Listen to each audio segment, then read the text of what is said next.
started, 4 years ago when a 22-year-old kid only signed a 4-year bumper contract when he could have got 6 or 8, when everyone else that summer that signed got a longer term deal, and then refused to negotiate, but did cryptic stories, and then all the messaging changed. So, Brian Shelton says it's the worst kept secret in the footballing world. It's starting to feel, Paul, like it's been the worst kept secret even within the Liverpool channels. Like, they almost knew that it was coming. So before we get into the supporter opinions, right, me and you, I want to ask you how the club should feel. So they refused to sell last summer, but in the January transfer window, they refused to entertain the idea of selling him. But last summer, he made it very clear he hadn't made up his choice yet, and that he refused to go. Madrid is notorious for tapping up players and literally forcing them to move on a free by saying, we won't sign you if you require a fee.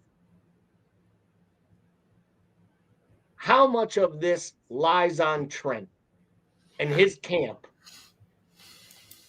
regardless of the emotional side? How much of this and the fallout that is going to come is on Trent and his camp, which I know we all like to now quickly blame the brother, right?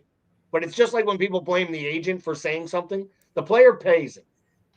And the player allows the brother to represent it. So to me, that's all on the player. How much of this is on Trent and how much of it is disloyalty? Flat out. I think this is a tough question. I really do. I think a lot of times it's very easy to go black or white here. I want to say that the majority of this is on Trent, but I have questions. And those questions are like, if you're Liverpool Football Club, when did you have an idea that he wasn't re-signing, right? Because if I have an idea that he's not re-signing and he's running a contract down, like, I don't give a fuck how long he's been here or how good of a steward of the club he's been. If he's not signing an extension and allowing us to get money, fair value for him in a transfer, I'm moving him to somebody who wants him regardless. You know what I mean? Like, it maybe, like, I'm putting him in a window. Now, maybe the club turns around and says, hey, we'd rather run this thing down and lose what value is left because we think that he has that much value in the club versus going and finding another fullback and trying to get him, into a new side, like into a side he's unfamiliar with a new manager, right? Maybe there's something to that.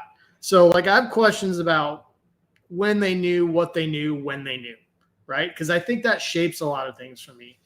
The problem I have is Trent came up, a boyhood kid, said all the right things, said all the things about wanting to be a captain of the side without really doing anything like any of the things that you want a captain to do or any of the things coming up for a kid like that to do. I have a real problem with the amount of premeditation behind this that shows a lack of transparency to both the club and the supporters. And I know oftentimes we demand this loyalty from players that we don't like to give back to them, right? But, like, for me, I think it's important for the supporters to always know where we stand in some regard. Like, I think I don't know how much honor there is in a player hiding this information, having a premeditated idea that they're making a move, and then putting in a club in a position where they're not going to recoup anything for him going out the door. That's what I have a problem with.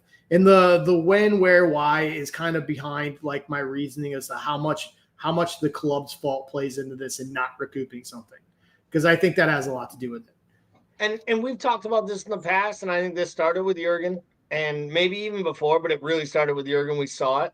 He would rather run down a contract and bleed a player he saw as loyal and he believed in and he wanted there rather than force them out. And we've talked about other clubs being ruthless with players, and what we saw with Chelsea this season. Putting big players into the reserves. They were never going to push Trent into the reserves. But once he said he wouldn't go last summer, I don't know what they were able to do.